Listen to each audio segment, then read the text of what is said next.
Saludos a todos los que estamos en este canal, y muy especial al Rincón del Horror. No sé si los voy a aburrir con mi historia, pero quiero contarla con todos los detalles. Tampoco estoy segura de que sea tomada en cuenta y la narren. Empiezo por dar el nombre de mi abuela.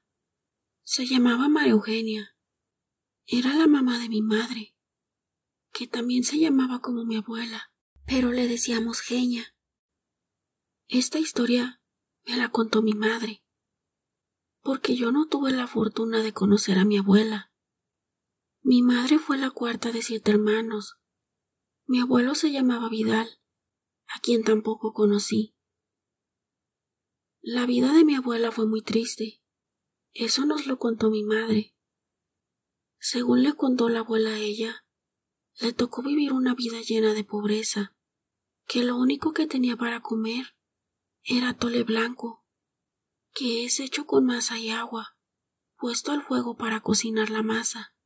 También comía arroz o frijoles. Su vivienda era un tipo de palma que se ponía como techo, y alrededor de la vivienda se colocaban palitos o carrizo. En la familia de mi abuela eran 12 hermanos. ¿Se pueden imaginar ustedes a 12 niños, más sus padres viviendo en una choza tan pequeña que les servía de dormitorio y de cocina? No tenían cama. Dormían todos tirados en el suelo. Solo tenían un costal que les servía como cama. Pues así creció mi abuela. Cuando mi abuela tenía la edad de 18 años, la conoció mi abuelo Vidal, que en esos tiempos había hombres que si alguna mujer les gustaba, se la robaban. Así como se oye, se la robaban, aunque la muchacha no estaba enamorada de esos fulanos.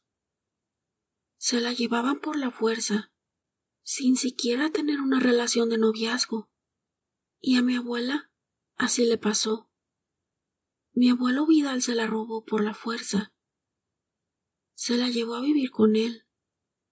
Después de un tiempo se casaron, pero mi abuela no fue feliz, porque aparte de que no tenía amor por mi abuelo, desde el primer momento la trató muy mal. Mi abuelo era 6 años mayor que mi abuela, madre de mi madre. Mi abuela le contó que vivió mucho tiempo en casa de los suegros y la tenían como criada, atendiendo a los trabajadores que tenían para sembrar el campo.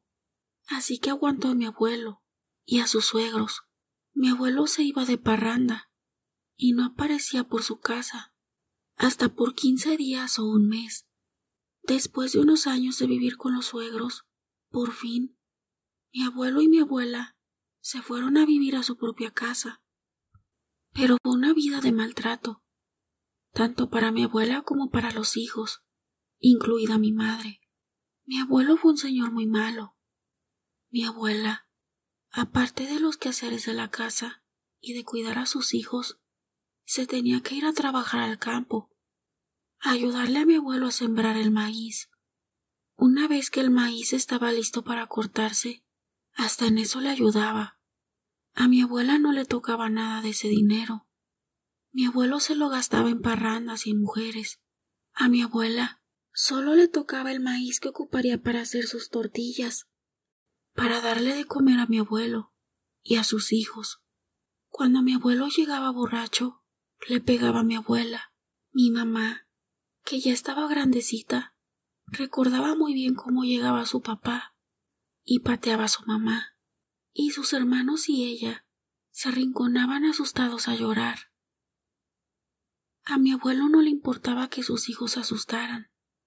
Decía mi mamá que parecía como si trajera al diablo adentro, porque aventaba los trastes que tenía mi abuela en su cocina, tiraba las ollas con la comida, gritaba y maldecía, y así como llegaba peleando con mi abuela, así también se peleaba en la calle con las personas, que muchas veces no tenían la culpa. Pues así vivió mi mamá su niñez. Ya cuando creció, su papá también, a ella y a sus hermanos les pegaba, no nada más a mi abuela. Pero con lo que no contaba mi abuelo fue que una familia que llegó a vivir al pueblo, y precisamente llegaron a vivir muy cerca de donde vivían mis abuelos, tenían como un mes de estar viviendo en el pueblo, cuando mi abuelo, como era su costumbre, iba en su caballo, borracho y prepotente, así como se portaba con las personas del pueblo. En eso, por la calle iba don Lucio, junto con su esposa, y mi abuelo les echó el caballo encima. La señora no se alcanzó a quitar, y el caballo la golpeó. Don Lucio, muy enojado, quiso bajar del caballo a mi abuelo para golpearlo, pero también salió golpeado con el caballo. Los dejó tirados a los dos esposos, y como todo un cobarde se dio a la fuga, dejando a mi abuela con el problema. Don Lucio dijo que en cuanto se recuperara, buscaría a mi abuelo para casi matarlo. Don Lucio y su esposa duraron encamados por los golpes que recibieron. Las hijas de don Lucio y doña Oliva le empezaron a decir de cosas tanto a mi abuela como a mi mamá y a sus hermanos. De mi abuelo no se sabía nada, pero las hijas de don Lucio y la esposa, o sea doña Oliva, se vengaron con quien menos culpa tenía, que fue mi abuela. Le hicieron brujería y la mataron. Cuando se dieron cuenta de que esa enfermedad que padecía mi abuela era a causa de la brujería, ya fue demasiado tarde, porque ya no se pudo hacer nada para salvar a mi abuela. Mi abuela murió víctima de una venganza que ella no tenía nada que ver, pero mi mamá le devolvió el mal a doña Oliva y también murió por cobrar venganza con la persona que ninguna culpa tenía, que fue mi abuela. Y de mi abuelo nunca supieron nada. Ya no regresó al pueblo. Desde ese día que huyó, no supieron si en la huida algo malo le pasó, si estaba vivo o muerto. Mi mamá ya hace 8 años que falleció de muerte natural, pero esta historia quedó en la familia. Para mí, la abuela sufrió toda su vida, hasta el final de su vida que le arrebataron con brujería.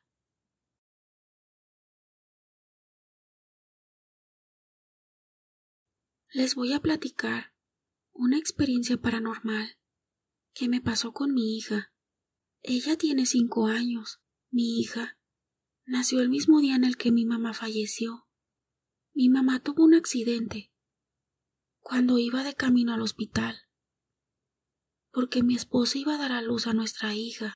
Como yo era su único hijo, mi mamá fue madre soltera. Ella estaba feliz con su nieta, porque estaba por nacer. Nos regaló la cuna, y ya teníamos varias cosas para nuestra bebé. Mi mamá me había dicho que en cuanto mi esposa empezara con las contracciones, le llamara, porque no se quería perder el parto de su primer nieta. Mi mamá, en donde ella trabajaba, ese día salían a las 10 de la noche. Tenía el turno de la tarde, pero la compañera que le tocaba el turno de la noche no llegó a relevar a mi mamá. El patrón le pidió a mi mamá que se quedara a doblar el turno, ya que no tenía quien la ayudara, así que no salió a descansar. Y también le tocó el turno de la noche. Mi esposa empezó por ahí de las 4 de la mañana con las primeras contracciones. De inmediato nos fuimos para el hospital.